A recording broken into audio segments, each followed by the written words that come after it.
నమస్తే, welcome to BRK news. This is Manoj. Tirumala laddu వ్యవహారం ఇప్పుడు ఏపీ రాజకీయాల్లో అగ్గిపెట్టేలా మారింది. భక్తి అంశమా, రాజకీయ కుట్ర అన్న చర్చ తీవ్ర స్థాయికి చేరింది. తిరుమల లడ్డు విషయంలో చంద్రబాబు, పవన్ కళ్యాణ్, లోకేష్ తీరును ప్రజలంతా గమనిస్తున్నారని మాజీ మంత్రి పేర్ని నాని సంచలన వ్యాఖ్యలు చేశారు. రాజకీయాల కోసం పవన్ కళ్యాణ్ దిగజారి ప్రవర్తిస్తున్నారని ఘాటు విమర్శలు చేశారు. బోలేబాబా డైరీ నుంచి కేవలం 291 రూపాయికే నెయ్యి ఎలా కొనుగోలు చేశారు స్పష్టంగా చెప్పాలని పేర్ని నాని డిమాండ్ చేశారు. హెరిటేజ్లో కిలో ఆవు నెయ్యి ధర ఎంత, అది ఎందుకు చెప్పడం లేదంటూ చంద్రబాబు కుటుంబంపై నేరుగా ప్రశ్నలు సంధించారు. ఇదే సమయంలో BJP AP state president, Janasena అధినేత పవన్ కళ్యాణ్, టీడీపీ అధినేత చంద్రబాబు నాయుడు కూడా తిరుమల లడ్డూ అంశంపై తమ వాదనలు ముందుకు తెచ్చారు. భక్తుల విశ్వాసం పేరుతో రాజకీయాలు చేస్తున్నారా, లేదా నిజంగా అవినీతి జరిగిందా అన్నదే ఇప్పుడు ఏపీ రాజకీయాల్లో కీలక ప్రశ్నగా మారింది. తాడేపల్లిలో మీడియాతో మాట్లాడిన పేర్ని నాని కూటమి ప్రభుత్వంపై తీవ్ర స్థాయిలో ధ్వజమెత్తారు. రాష్ట్రం చేస్తున్న అప్పుల వివరాలను మంత్రి పయ్యావుల కేశవ్ ప్రజలకు చెప్పడం లేదని, ఆర్థిక శాఖపై ఆయనకు అసలు పట్టింపే లేదని పేర్ని నాని విమర్శించారు. తిరుమల లడ్డూపై కూటమి నేతలు పనిగట్టుకొని తప్పుడు ప్రచారం చేస్తున్నారని ఆరోపించారు.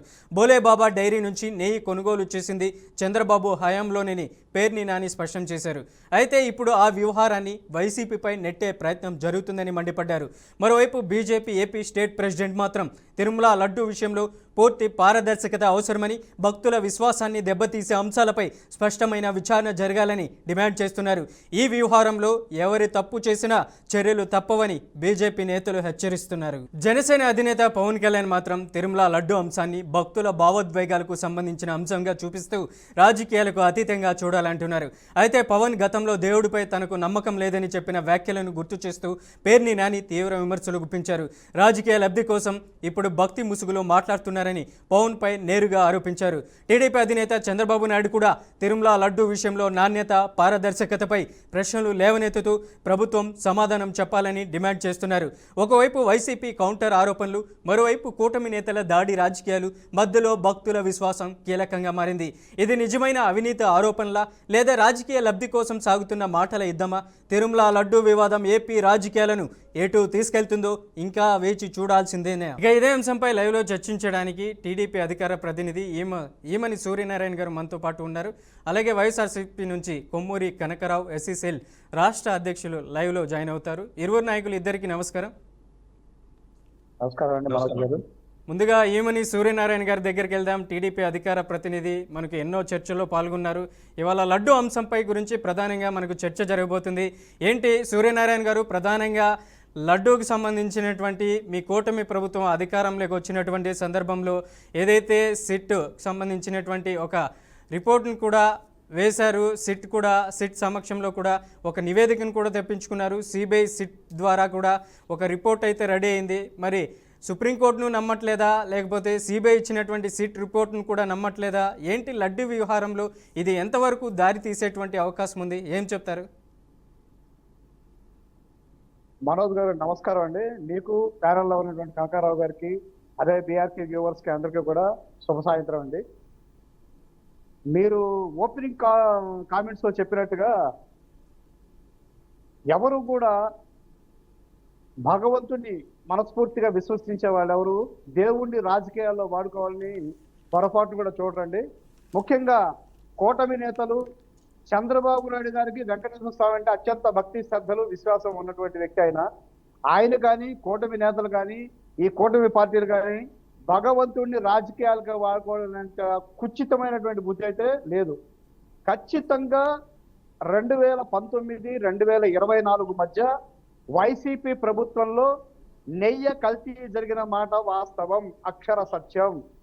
ఆ అక్షర సత్యాన్ని తొక్కిపెట్టి కప్పిపుచ్చి బుకాయించాలనేటువంటి నేపథ్యంలో ఈ రోజున వైసీపీ పార్టీ ఎదురుదాడి చేస్తోంది. ఆ ఎదురుదాడికి కూడా ముగ్గురు వ్యక్తులనే వాడుతున్నారు, గమనించండి మీరు. మన అంబట్రాబాబు గారు గారు, ఇప్పుడు పేరు నాని గారు, జోగి రమేష్ గారు, ఇలా వీళ్ళు మాత్రమే ఎదురుదాడి చేస్తున్నారు. కానీ నాడు చైర్మన్గా వ్యవహరించినటువంటి కరుణాకర్ రెడ్డి గారు కానివ్వండి, ధర్మారెడ్డి గారు, సుబ్బారెడ్డి గారు, వైవి సుబ్బారెడ్డి గారు కానివ్వండి, అలాగే దేవాదాయ ధర్మాదాయ శాఖ మంత్రిగా చేసినటువంటి మరి వెల్లంపల్లి గారు కానివ్వండి, వీళ్ళెవరు దాని గురించి నోరెత్తట్లేదు, మౌనంగా ఉన్నారు. మొన్న ఒక దశలో సుబ్బారెడ్డి గారు, వైవి సుబ్బారెడ్డి గారు కల్తీ జరిగిన మాట వాస్తవం అని ఆయన స్టేట్మెంట్ ఇవ్వడం జరిగింది. అయితే ఇక్కడ సిట్ ఇచ్చిన report first state government SIT వేసింది. సిట్ కాదని చెప్పేసి వైవి సుబ్బారెడ్డి గారు సుప్రీంకోర్టుకి వెళ్తే సుప్రీంకోర్టు ఇద్దరు కేంద్ర సిబిఐ అధికారులు ఈ సిట్ లో అధికారుల్ని కలిసి పనిచేయమని చెప్పి జాయింట్ గా కేంద్ర ప్రభుత్వం ఒక సిట్ నియమించింది.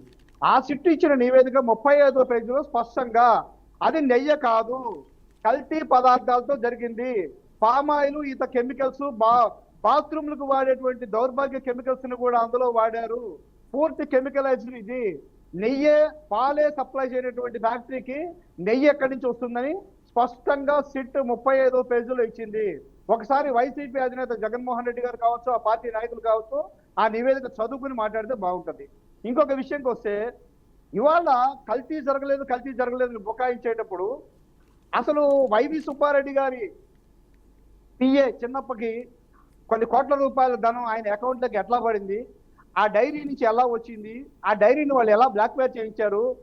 అదేవిధంగా 2022లోనేనండి వీళ్ళు ఎన్డీడీబీ దగ్గర నివేదిక తీసుకుంటే దానిలో జంతు అవశేషాలు ఉన్నాయని వచ్చిందండి.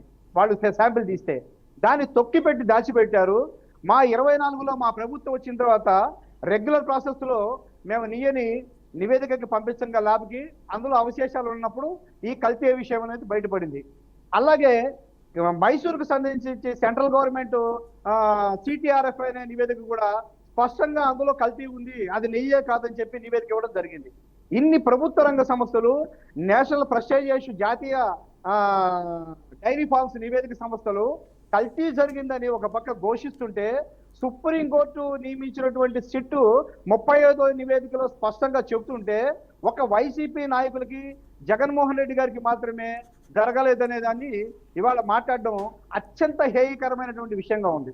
ఇంకొక విషయం, ఇందాక మీరు ఓపెనింగ్ కామెంట్స్ లో పవన్ కళ్యాణ్ గారు దేవుడిని నమ్మలేదని పేర్నాని గారు మాట్లాడుతున్నారు. పవన్ కళ్యాణ్ గారు కానీ, ఆయన కుటుంబం కానీ ఆంజనేయ స్వామి భక్తులు. వాళ్ళ సినిమా ప్రొడక్షన్ బ్యానర్ పేరు అంజనా ప్రొడక్షన్స్, వాళ్ళ అమ్మగారి పేరు అంజనాదేవి. పవన్ కళ్యాణ్ గారు ఉప ముఖ్యమంత్రిగా బాధ్యతలు తీసుకున్న తర్వాత కూడా దక్షిణ భారతదేశంలో దీక్ష తీసుకుని మరి కొన్ని యాత్రలు చేసి వచ్చారు. అలాగే ప్రతి సంవత్సరము తప్పకుండా 3-4 సార్లు వెంకటేశ్వర స్వామిని దర్శనం చేసుకుని భక్తి శ్రద్ధలతో, విశ్వాసంతో కుటుంబం మొత్తం కూడా దర్శనం చేసుకునేటువంటి ఫ్యామిలీ మా నారా చంద్రబాబు నాయుడు గారి ఫ్యామిలీ. ఈ విధంగా సరే బీజేపీ హిందూ మతాన్ని బ్రాండ్ అంబాసిడర్ గా ఉంటుంది. ఇంతమంది కూటమి ప్రభుత్వం వాళ్ళు ఇవాళ ముఖ్యంగా చెప్పాలంటే ఎల్వి సుబ్రహ్మణ్యం గారు జగన్మోహన్ రెడ్డి గారి ప్రభుత్వంలో చీఫ్ సెక్రటరీ టు గవర్నమెంట్ గా చేశారు. అంత మునుపు ఆయన తిరుమల తిరుపతి దేవస్థానం ఈవోగా పనిచేశారు. ఇవాళ ఎల్వి సుబ్రహ్మణ్యం గారు కూడా అబద్ధాలు మాట్లాడడం న్యాయం కాదు, కల్తీ జరిగిన వాస్తవాన్ని ఒప్పుకుని చెంపలేసుకుని పొల్లు దండాలు పెడతారు, క్షమాపణలు చెప్పుకోవాలి. దేవుడి విషయంలో అబద్ధం మంచి పద్ధతి కాదు అని చెప్పేసి ఆయన కూడా చెప్పడం జరిగింది. ఇంతమంది ప్రపంచవ్యాప్తంగా, దేశవ్యాప్తంగా కల్తీ జరిగిందని మొత్తుకుంటుంటే వీళ్ళు కల్తీ జరగలేదని తాను పట్టిన కుందేలకు 3 కాళ్ళన్నట్టుగా మాట్లాడుతున్నారు. ఒక్కసారి సిట్టు నివేదిక 35వ పేజీ స్పష్టంగా చదువుకోవాలి. సిబిఐ కూడా సిట్ ఒక రిపోర్ట్ అయితే ఇచ్చింది. సూర్యనారాయణ గారు మాట్లాడుతున్నారు. అసలు ఆయనకు సూర్యనారాయణ గారు, నేషనల్ డైరీ రీసెర్చ్ రిపోర్ట్ అనేది మీరు తెప్పించుకున్నటువంటి రిపోర్ట్ ఏదైతే ఉందో, ఎన్డీఆర్ఐ కానీ ఎన్డీడీబీ రిపోర్ట్ ఆధారంగా మీరు తిరుమల శ్రీవారి లడ్డూలో కల్తీ సంబంధించినటువంటి నెయ్యిలో జంతువుల కొవ్వు కలిసిందనేసి మీరు ఒక రిపోర్ట్ తెప్పించుకున్నారు ఎన్డీడీబీ రిపోర్ట్ ఆధారంగా. ఆ రిపోర్ట్ని నమ్మడం లేదనేసి కూడా ప్రధానంగా వైఎస్ఆర్ కాంగ్రెస్ పార్టీ కూడా చెప్పుకొచ్చింది. ఆ విధంగానే మీరు సిబిఐకి ఒక ఎంక్వైరీ ఏమన్నారు. సిబిఐ సిట్ ఒక ఎంక్వైరీ చేసింది, అందులో నిజానిజాలు కూడా నిగ్గు తేల్చింది. తిరుమల శ్రీవారి ప్రసాదంలో కూడా హైకోర్టుకి ఇచ్చినటువంటి ఛార్జ్ షీట్లో కూడా సిబిఐ ఆ రిపోర్ట్ను చూడండి ఒకసారి మీరు. అందులో కూడా ఏదైతే జంతువుల కొవ్వు, ఎలాంటి వెజిటేబుల్ ఆయిల్ కూడా కలవలేదనేసి కూడా ఒక రిపోర్ట్ అయితే అందులో పొందుపరిచింది. కానీ ప్రధానంగా సుప్రీంకోర్టు రిపోర్ట్ కంటే మీ రాజకీయ కమిటీ గొప్పదనుకోవాలా? మీరు వేసేటువంటి ఏదైతే సుప్రీంకోర్టును నమ్మటం లేదు, సిబిఐ ఇచ్చినటువంటి రిపోర్ట్ను నమ్మకం లేదు, మీరు వేసినటువంటి ప్రభుత్వం వేసినటువంటి సిట్ రిపోర్ట్ను కూడా నమ్మటం లేదు. ప్రధానంగా మీరు ఒక కమిటీ వేయబోతున్నారనేసి సీఎం చంద్రబాబు నాయుడు చెప్పారు. మరి ఆ కమిటీ ఇచ్చేటువంటి రిపోర్ట్ను మీరు నమ్ముతారా? మనోజ్ గారు, మీరు టాపిక్ ని డైవర్ట్ చేస్తున్నారు. స్పష్టంగా సుప్రీంకోర్టు సిబిఐ ఆఫీసర్లతో వేసిన నివేదిక 35వ పేజీలో జంతువుల కొవ్వు కలిసిన అవశేషాల దాఖలాలు లేవని అయితే చెప్పలేదు. 10% కన్నా తక్కువ ఉన్నప్పుడు వాటిని డిఫైన్ చేయడం కొంచెం కష్టం అనే మాటని క్లారిఫై చేసింది. అలాగే అది వాడింది నెవ్వు కాదు, అసలు ఎట్టి పరిస్థితుల్లో ఆవు నెయ్యి కాదు, కెమికలైజ్డ్ పామాయిల్ ఇంకా కొన్ని కెమికల్స్ కలిపారని చెప్పి స్పష్టంగా ఇచ్చింది. నెయ్యి కల్తీ జరిగిందనేది అక్కడ స్పష్టం అవుతోంది. ఒక పాయింట్. ఇప్పుడు చంద్రబాబు నాయుడు గారు మా 3 పార్టీలతో త్రిసభ్య కమిటీ ఎందుకు వేస్తున్నారంటే ఒక సమన్వయం కోసం, రాష్ట్రంలో శాంతి భద్రతలు కాపాడాల్సింది కూటమి ప్రభుత్వం. ఒక పక్క వీళ్ళు అప్పుడు కల్తీ చేసి అరాచకం చేసి ప్రభుత్వ నివేదికలు, సిబిఐ నివేదిక, సుప్రీంకోర్టు నివేదికలను కూడా తప్పుదారి పట్టిస్తూ అంతా న్యాయం జరిగింది, కూటమి ప్రభుత్వమే పాపం చేసింది అన్నట్టుగా అరాచకాలకి దారిస్తూ అల్లర్లు చేస్తూ దాన్ని ప్రశ్నించిన వాళ్ళు కొంచెం గొడవలు సృష్టిస్తే వాళ్ళ మీద చట్టపరంగా చర్యలు తీసుకుంటే పరామర్శల పేరుతో మరి నాడేమో ఆయన ఎక్కడికి వెళ్ళినా ముఖ్యమంత్రి హోదాలో పరదాలు కట్టేసేసి ప్రజలందరినీ ఆపిచ్చేసేసి ఒక్కడు సింగిల్ గా వెళ్ళేవాడు. ఇవాళ్ళేమో పరామర్శ చేయాలంటే హాయిగా తాడేపల్లిలో బయలుదేరి గుంటూరు లాగి అంబటరాంబాబు గారి ఇంటికి వెళ్ళొచ్చు. కానీ దారి పొడుగుల జన సమూహాన్ని సేకరించి, అది కూడా పబ్లిక్ జనం కాదండి, ఎవరు కూడా వైసీపీ పార్టీ మీద ఆపేక్షతో సామాన్య జనం రాలా. వీళ్ళు ఏదైతే గొడవ చేయాలో వాళ్ళ సొంత బ్యాచ్తో దారి పొడుగుతా హడావుడి చేస్తూ అల్లరి చేస్తూ మాకు ప్రజా మద్దతు ఉందనేది ఒక శాంటిటీని ప్రూవ్ చేయడం కోసం ఒక బల ప్రదర్శన చేసుకుంటూ వెళ్ళటం. మరి ముఖ్యమంత్రిగా ఉన్నప్పుడు జనాల మధ్యలోకి ఎందుకు వెళ్ళాలా? ఎందుకు నువ్వు పరదాలు కట్టేశావు? ఏ ఊరిలో ఎందుకు చెట్లు కొట్టేశావు? ఇవాళ ఈ విధంగా చేస్తున్న స్థితికి 3 పార్టీల నుంచి ఒక 3 నేతలతో కమిటీ వేసి శాంతి భద్రతతో పరిరక్షించడం, ఈ అంశం మీద సమన్వయంగా పనిచేయడం కోసం మేము వేసుకునే ఇండివిజువల్ కమిటీ కానీ ఇక్కడ ఈ కమిటీ ఇచ్చే నివేదిక శాశ్వతమని ఎక్కడ ప్రభుత్వం కానీ చంద్రబాబు నాయుడు గారు కానీ మా పార్టీ కానీ జనసేన పార్టీ కానీ బీజేపీ పార్టీ కానీ చెప్పలేదండి. సూర్యనారాయణ గారు మీరు హోల్లో ఉండండి, కనకరావు గారి దగ్గరికి వెళ్దాం. కనకరావు గారు ఏం చెప్తారు? ప్రధానంగా తెలుగుదేశం పార్టీకి సంబంధించినటువంటి కూటమి ప్రభుత్వానికి సంబంధించినటువంటి 3 పార్టీల అధినేతలు సమావేశమయ్యారు. ప్రధానంగా బీజేపీ చీఫ్ మాధవ్, అలాగే పవన్ కళ్యాణ్, చంద్రబాబు నాయుడు కూడా సమావేశమయ్యారు. ప్రధానంగా లడ్డూ వ్యవహారానికి సంబంధించినటువంటి అంశంపైనే 3 పార్టీలకు సంబంధించినటువంటి ప్రతిపక్షాలు కౌంటర్ అటాక్ చేయట్లేదనేసి కూడా ఆ మంత్రులు ఎమ్మెల్యేలకు కూడా కొంచెం వార్నింగ్ ఇచ్చినటువంటి పరిస్థితి ఉంది. ఏదైతే తిరుమల లడ్డూకు సంబంధించినటువంటి వ్యవహారంలో మొదటి నుంచి తెలుగుదేశం పార్టీని ఆరోపణలు చేస్తూ వస్తుంది. ఈ పరిస్థితుల్లో ఎక్కడ కానీ తిరుమల లడ్డూకు సంబంధించినటువంటి వ్యవహారంలో బీజేపీ ఎక్కడ మాట్లాడినటువంటి సందర్భాలు ఎక్కడ మనకు కనపడలేదు. మీరు కూడా చూసింటారు, హిందుత్వవాదం అంటేనే బీజేపీ, బీజేపీ అంటేనే ఆర్ఎస్ఎస్. కానీ ఎక్కడ కూడా హిందువుల మనోభావాలు దెబ్బతింటున్నాయని, తిరుమల లడ్డూలో కల్తీ నెయ్యి జరిగిందనేది బీజేపీ ఎక్కడా వినపడట్లేదు. ఏం చెప్తారు మీరు? ప్రధానంగా సుప్రీంకోర్టు కంటే వీళ్ళు వేసే కమిటీయే గొప్పదా? ఏం చెప్తారు? మనోజ్ గారు మీకు ఇప్పుడు స్పష్టం చేశా, మా 3 పార్టీల సమన్వయం కోసం మేము వేసుకునేటువంటి కమిటీ లడ్డూని ఇచ్చేస్తున్నది కాదు. సుప్రీంకోర్టు నివేదిక స్పష్టంగా 35 పేజీలే ఉంది. మీరు అడిగిన దానికి ఒక మాట ఏంటంటే, ఇప్పుడు కేంద్ర ప్రభుత్వం కూటమి ప్రభుత్వమే, అక్కడ కూడా టీడీపీ పార్టీ 17 సీట్లు ఇచ్చి మెజారిటీ పార్టీగా టీడీపీ కేంద్ర ప్రభుత్వానికి మద్దతు ఇస్తోంది. కానీ కేంద్ర ప్రభుత్వం సంబంధించి ఏ అంశమైనా ప్రధానమంత్రి గారు కానీ లేకపోతే హోంమంత్రి అమిత్ షా గారు కానీ ప్రకటన చేస్తారు. అక్కడ మా టీడీపీ తరఫున ప్రకటన చేయడం ఉండదు. అట్లాగే ఇక్కడ కూటమి పార్టీలో కూడా ఇక్కడ కూటమి పార్టీకి నేతృత్వం వహిస్తుంది మెజారిటీ సీట్లతో టీడీపీ పార్టీ. కనుక ముఖ్యమంత్రి గారు మాట్లాడుతున్నారు, ఉప ముఖ్యమంత్రి గారు మాట్లాడుతున్నారు, నిన్న మాధవ్ గారు మాట్లాడారు, అందరూ మాట్లాడుతూనే ఉన్నారు. కాకపోతే ఇంకా దీన్ని విస్తృతంగా సెంట్రల్ గవర్నమెంట్ సిబిఐ ఇచ్చిన నివేదికలో జరిగిన అపచారాన్ని, అది అసలు నెయ్యే కాదు, chemicalised palm oil and with chemicals, bathroom లో వాడే లాంటి ఒక భయంకరమైనటువంటి చెడు కెమికల్స్ ని కూడా కలిపి నెయ్యి కాకుండా కెమికలైజ్డ్ పామాయిల్ ఆయిల్ తో చేసి దాన్ని చాలా అరాచకం చేశారు, ఈ భగవంతుడి పట్ల అపచారం చేశారు. ఈ విషయాన్ని ఇంకా విస్తృతంగా ప్రజల్లోకి తీసుకెళ్లాల్సిన బాధ్యత మన కూటమి నేతలు అందరి మీద. సూర్యనారాయణ గారు మీరు హోల్లో ఉండండి, ఒకసారి వైసీపీ వర్షన్ తీసుకుందాం. వైసీపీ వర్షన్ ఏ విధంగా ఉందో తిరుమల లడ్డూకు సంబంధించినటువంటి అంశంలో కనకరావు గారు మీరు చెప్పండి. ఏంటి అప్పుడు ఉన్నటువంటి బోలేబాబా డైరీ నుంచి ఏఆర్ డైరీ వరకు ప్రధానంగా అప్పుడు మీ ప్రభుత్వ హయాంలో వచ్చినటువంటి నెయ్యి 4 ట్యాంకర్లు ఫిబ్రవరిలో 2019లో వచ్చాయి. వాటిని టీడీపీ ప్రభుత్వం అప్పుడు ఉన్నటువంటి పరిస్థితి ఉంది 2019 ఫిబ్రవరి. ఆ తర్వాత మేలో ఎన్నికలు జరుగుతున్నటువంటి పరిస్థితులు ఉండేటివి. 2019 మే తర్వాత వైఎస్ఆర్ కాంగ్రెస్ పార్టీ అధికారంలోకి వచ్చింది. ఏదైతే టీడీపీ ప్రభుత్వం కొనసాగించినటువంటి డైరీలనే మీరు కూడా కొద్ది కాలం వరకు కొనసాగించారు. మరి ఎక్కడ 291 రూపాయలకి కిలో నెయ్యి కొనుగోలు చేయడం, ఆ తర్వాత మీ ప్రభుత్వం వచ్చినాక 319 రూపాయలకి కిలో నెయ్యి కొనుగోలు చేయడం, ఏంటి లడ్డూకు సంబంధించినటువంటి అంశంలో నిజంగానే కల్తీ జరిగిందా? రిపోర్ట్లు అయితే స్పష్టంగా చెబుతున్నాయి. మీ వర్షన్ ఏంటి?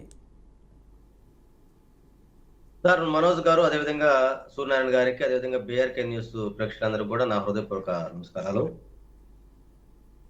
కోట్లాది మంది భక్తుల యొక్క మనోభావాలతోటి సెలగాటం అనేది చంద్రబాబు నాయుడు గారు ఎంత దుర్మార్గంగా వెంకటేశ్వర స్వామి గారి ఉమ్, ఆయన్ని రాజకీయాల్లోకి తలదూచడం అనేది, రాజకీయాల్లోకి లాగటం అనేది లడ్డు పేరుతోటి చాలా దౌర్భాగ్యమైన పరిస్థితి మనం ఎదుర్కొంటా ఉన్నాం ఈరోజు.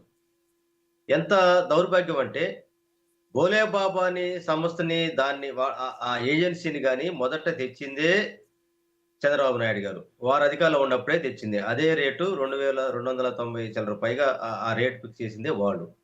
అప్పుడున్నటువంటిది అశోక్ సింఘాల్ గారే. వాళ్ళు చేసి ఈరోజు ఎంత దౌర్భాగ్యం అంటే, వాళ్ళు 3 నెలల పరిపాలన మీద రివ్యూ పెట్టుకొని 100 రోజులు మంచి ప్రభుత్వం అని చెప్పేసి, మంచి పాలన అని చెప్పేసి ఆ సభలో చంద్రబాబు నాయుడు గారు తిరుమల లడ్డులో పంది కొవ్వు, జంతు కొవ్వు కలిసిందని చెప్పేసి ఇతను దాన్ని ఆ రోజు అనౌన్స్ చేయడం జరిగింది. ప్రచారం చేయడం జరిగింది. అంటే జనరల్‌గా ఒక కొన్ని కోట్లాది మంది యొక్క భక్తులు, ఎందుకంటే తిరుపతి లడ్డు అనేది అదేదో మనం స్వీటో, పాయసం కాదంట అది. అదొక భక్తి భావాలతో తమ్మినటువంటి దాన్ని మనం ఏ విధంగా ప్రజల్లోకి మనం తీసుకెళ్ళాలనుకున్నప్పుడు, ఒకవేళ ఉన్నప్పుడు దాన్ని ఎట్లా చేయాల్సిందనేటువంటిది కాకుండా, నీకు సంబంధం లేనటువంటి అంశంలోకి నువ్వు ఎంటర్ అయ్యి ఈవో గారు, చైర్మన్ వాళ్ళు వాళ్ళతోటి మాటకుండా ఏదో నాకు తెలిసింది చెప్పారని చెప్పేసని ఆయన చెప్పిన దాన్ని ఏదైతే ప్రచారం చేశాడో దాన్ని ఒకరు తాపుచ్చుకున్నటువంటి వాళ్ళ పార్ట్నర్ కూడా తిరుపతి లడ్డులో కల్తీ జరిగిందని చెప్పేసి ఒక ప్రాపగాండ చేసినాక తీరా ఏదైతే సుప్రీం కోర్టు ద్వారా, అయితే సిబిఐ ద్వారా నియమించినటువంటి సిట్ అయితే ఉందో వాళ్ళ రిపోర్ట్ లో పంది కొవ్వు కానీ ఎలాంటి జంతు అవశేషాలు కలవలేదని చెప్పినాక వాళ్ళు నాలుక కరుచుకొని దాన్ని సరి చేసుకోలేక, వాళ్ళు మనం చెప్పాం కాబట్టి ఇది ఎట్టైనా సరే ప్రజలకు రుద్దాలని చెప్పేటువంటి ఒక భావనతోటి ఒక కోణం అయితే, రెండోది వాళ్ళు అయితే ఈ ఈ దాదాపు 20 నెలల కాలంలో వాళ్ళు ఏదైతే ప్రభుత్వం చెప్పినట్టు హామీలు అమలు చేయలేక రోజు రోజుకి తిరోగమనంలోకి వెళ్ళినటువంటి క్రమంలో ఒక డైవర్షన్ పాలిటిక్స్ లో భాగంగా తిరుమల ప్రతిష్టను దెబ్బతీసే విధంగా తిరుమల లడ్డు పేరుతోటి వెంకటేశ్వర స్వామి గారిని కేవలం తన స్వార్థ రాజకీయాల కోసం వాడుకున్నటువంటి ఒక దౌర్భాగ్య పరిస్థితుల్లో ఉన్న క్రమంలోనే లడ్డు ప్రస్తావన సెలవుల పొలగా చేస్తుంది. ఈ రోజు ముగ్గురు కలిసి ఒక కూటమిగా ఉన్నారు. ఈ రోజు కేంద్రంలో ఉంది బీజేపీ, కేంద్రంలో మీరు పార్ట్నర్ గా ఉన్నారు, మీరు కలిసి ఉన్నారు. కేంద్ర ప్రభుత్వం ఉన్నటువంటి రాజ్యాంగ సంస్థలు అయితే ఉన్నాయో ఆ రాజ్యాంగ సంస్థలో one of the part judicial, CBI నియమించినటువంటి సిట్టు. మీరు ఈ రోజు ఒక సిబిఐ ఇచ్చినటువంటి రిపోర్ట్ లో మీరు ఏదైతే దీంట్లో జంతు కొవ్వులు కానీ, పంది కొవ్వు కానీ లేవు అని చెప్పేసి అన్నాక, దాన్ని మీరు సరి చేసుకోలేక మీరు గుడుల దగ్గర ఫ్లెక్సీలు కట్టించి ప్రజల మీద ప్రజల మైండ్ లో ఒక భావాన్ని మీరు కలిగజేయడం కోసం ఒక దుర్మార్గుడు వంటి పరిస్థితి మీరు చేసే క్రమంలో దాన్ని ఏదైతే వెనక తీసుకోలేక మీ ఇగో దెబ్బతినిపోయి ఈ రోజు మీరు సిబిఐ మీద గౌరవం లేదు, సుప్రీం కోర్టు నియమించినటువంటి సిబిఐ తద్వారా సిట్ అయితే ఉందో దాని మీద మీకు గౌరవం లేకుండా మేము ఒక కమిటీ ఏక సభ్య కమిషన్ లాంటిది ఒకటి వేస్తున్నాము, మళ్ళీ ముగ్గురు కలిసి పార్టీలు కలిసి మేము దీని మీద ఒక సమగ్రుడు వంటి నివేదిక తయారు చేస్తామని చెప్పి అంటున్నారంటే, మీరు ఎలాగో రాజ్యాంగాన్ని పక్కన పెట్టి రెడ్ బుక్ రాజ్యాంగం నడుపుతున్నారు కదా, ఆ రెడ్ బుక్ రాజ్యాంగంలో భాగంగానే మీరు చెప్పదలుచుకున్నటువంటి భావాన్ని ప్రజల మైండ్ లో రుద్దటం కోసం వెంకటేశ్వర స్వామిని వాడుకుంటున్నారు. ఇది కరెక్ట్ కాదు, ఇది పద్ధతి కాదు. దేవుడితోటి మీరు ఆడుకుంటున్నారు. కోట్లాది మంది యొక్క భక్తుల మనోభావాలతోటి వాడుకుంటున్నటువంటి క్రమంలోనే మీరు అన్నారు కదా, మొట్టమొదటిసారిగా అధికారులకు వచ్చినాక తిరుమల ప్రక్షాళన చేయడం కోసం శ్యామలరావు గారు పెట్టారన్నారు. మరి ఎందుకు శ్యామలరావు గారు తీసేశారు?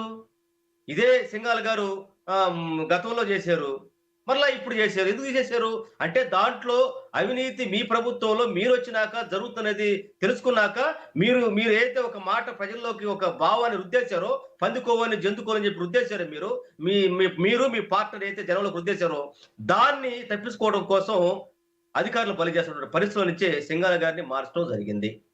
ఈరోజు వాస్తవానికి మీకు సంబంధం లేదా? ఈ రోజు మీరు సిబిఐ అయితే ఇచ్చినటువంటి సిట్టు, ఏదైతే సిబిఐ ఏర్పడినటువంటి సిట్టు ఒక నివేదిక ఇస్తే, ఆ నివేదిక మీ ఎంక్వైరీ కూడా middle of the enquiry stage లో ఉండగా మీరు ఎట్లా దాన్ని తప్పడతా ఉంటారు? ఏ విధంగా మీరు చేస్తా ఉంటారు? మీరు ఏదైతే చెప్పారో పంది కొవ్వు అని చెప్పేసి, జంతు కొవ్వు అని చెప్పేసి, అది కూడా ఒక 1,00,000 రెట్లు అయోధ్యకి వెళ్ళి అని చెప్పేసి, అంటే చూడండి ఎంత ప్రజలకి అయితే సెంటిమెంట్ తో ఉన్నటువంటి భక్తి భావాలు ఉంటాయో దాన్ని రాజకీయం కోసం వాడుకోవడం అంటే ఒక దుర్మార్గుడు వంటి పరిస్థితికి చంద్రబాబు నాయుడు తెచ్చినటువంటి పరిస్థితి మనం చూస్తుంటాం. ఈ రోజు చంద్రబాబు నాయుడు గారు ఏదైతే చెప్పాడో సిట్టు నివేదిక వచ్చినాక వాళ్ళ ముఖాలు మొత్తం మాడిపోయినాయి. నిన్న మొత్తం కూర్చున్నారు. ఒక జగన్మోహన్ రెడ్డి గారు గుంటూరు పర్యటనకి వెళ్తే వాళ్ళ ప్యాంట్లు తడిసిపోయాయండి. నిన్న మొత్తం కూర్చొని ఏదో ముఖాంతా దిగాలు పెట్టుకొని ఏదో సంతాప సభ కూర్చొని ఒక ఆయనేమో జనసేన మీటింగ్ పెడతాడు. నేను ఒక్కనే మాడుతున్నాను, ఎవరు మాట్లాడలేదని చెప్పి మధ్యలో లేచి వెళ్ళిపోతాడు. చంద్రబాబు నాయుడు గారేమో ఏంటి ఒక్కనే మాట్లాడితే విరుద్ధి మాట్లాడని చెప్పేసి వాళ్ళందరినీ బతిలాడుకొని కూర్చోబెట్టి తల ఒక మాట మాడుకున్నటువంటి నేపథ్యంలోనే ఈ రోజు సనాతన ధర్మం పేరు చెప్పినటువంటి పవన్ కళ్యాణ్ గారు నువ్వు ఆ రోజు మాట్లాడావు కదా, సిటీ మీదకి వచ్చినాక నిన్నటి వరకు ఎందుకు మాట్లాడలేకపోతుంది, నిన్న కూడా అదే అంటున్నాడు, పందికోగొలిసింది అనేటువంటిది చెప్పుకొస్తున్నాడు. ఈ రోజు మీరు కావాలని చెప్పేసి ప్రజల మీద రుద్దుతూ నేను మాట్లాడుతున్నా కాబట్టి మా పార్టీ వాళ్ళు ఎందుకు మాట్లాడని చెప్పి వాళ్ళ మీద కూడా మీరు శివాకులు పెటాకులు చేసేటట్టుగా మీరు మాట్లాడుతున్నటువంటి దీన్ని ప్రజలు మొత్తం గమనిస్తున్నారు, ప్రజలు మొత్తం ఆలోచిస్తా ఉన్నారు. మీరు చెప్పి అధికారంలోకి వచ్చి ఏంటి సూపర్ 6 అని చెప్పారో ఈ మొత్తం పక్కెళ్ళిపోయినాయి. ఏది పూర్తిగా సంపూర్ణంగా అమలు చేయలేదు. 50 సంవత్సరాలకి బీసీలకి పెన్షన్ అని చెప్తారు, అది లేదు. నిరుద్యోగ వృత్తి అది లేదు. 18 సంవత్సరాలు దాటినటువంటి మహిళలకి నెల 1500 రూపాయలు ఎక్కడ ఇస్తామని చెప్పేసి అన్నారు, అది లేదు. 20 లక్షల ఉద్యోగాలు ఇస్తామన్నారు, అయ్యి లేవు. ఈ రోజు చంద్రబాబు నాయుడు గారు కర్నూలు పోతే నిరుద్యోగులండి నువ్వు చెప్పినటువంటి హామీలు ఏమైపోయి చెప్పేసి అడగటానికి వస్తే వాళ్ళని అరెస్టులు చేసి అక్రమ అరెస్టులు చేసి పోలీసులు మాట్లాడేటువంటి గొంతుల్ని తొక్కిపెట్టే పరిస్థితి రోజు కనపడతా ఉంది. ఈ రోజు ప్రజల మొత్తం గమనిస్తా ఉన్నారు. అరే తిరుమల వెంకటేశ్వర స్వామిని ఈ రోజు రాజకీయాల కోసం వాడుకోవడం ఇంత దౌర్భాగ్య పరిస్థితిలో ఈనాటి ప్రభుత్వం ఉందనేటువంటి ప్రజలు మొత్తం ఆలోచిస్తున్న నేపథ్యంలోనే డైవర్షన్ పాలిటిక్స్ కి కేవలం వెంకటేశ్వర స్వామిని వాడుకుని లడ్డు రాజకీయం చేసినటువంటి దానికి ఉన్నప్పుడు లడ్డూకు సంబంధించినటువంటి అంశం ఎటువైపు దారి తీస్తుందో చూద్దాం. సూర్యనారాయణ గారి దగ్గరికి వెళ్దాం. ఏదైనా ఏ రాష్ట్రంలో అయినా కూడా ఏదైనా ఒక తప్పు జరిగితే కూడా ఆ రాష్ట్ర ప్రభుత్వాలు సిబిఐని సిట్ ద్వారా ఎంక్వైరీలు వేపిస్తాయి. కానీ ఖచ్చితంగా మనం చూస్తాం దాని ద్వారా ఒక ఎంక్వైరీ వేసి నిజానిజాలని నిగ్గు తేల్చాలని చూస్తాయి. కానీ ఇక్కడ ఏమైతే ఆంధ్రప్రదేశ్ రాష్ట్రంలో సిబిఐ ద్వారా ఒక ఎంక్వైరీ వేశారు, సిట్ ద్వారా ఒక ఎంక్వైరీ వేశారు. మామూలుగా అయితే ప్రతిపక్షాలు నమ్మకం లేదంటాయి సిబిఐ మీద కానీ సిట్ మీద కానీ. ఈ రాష్ట్రంలో అధికార పక్షానికి నమ్మకం లేదా? ఏం చెప్తారు సూర్యనారాయణ గారు సిబిఐ మీద కానీ సిట్ మీద కానీ? వైసీపీ గవర్నమెంట్ మాట్లాడాలి, అరాజకాల గురించి మాట్లాడాలి. వైసీపీ గవర్నమెంట్ అక్రమ కేసులు పెడతా ఉన్నారు,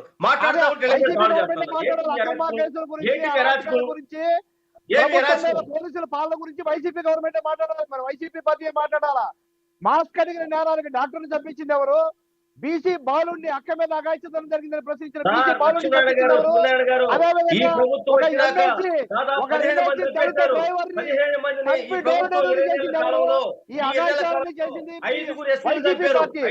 వైసీపీ పార్టీ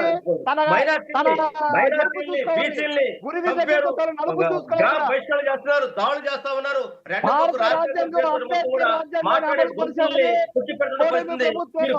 కాలంలోనే ఎప్పుడు 40 సంవత్సరాలు ముఖ్యమంత్రి అంటారు.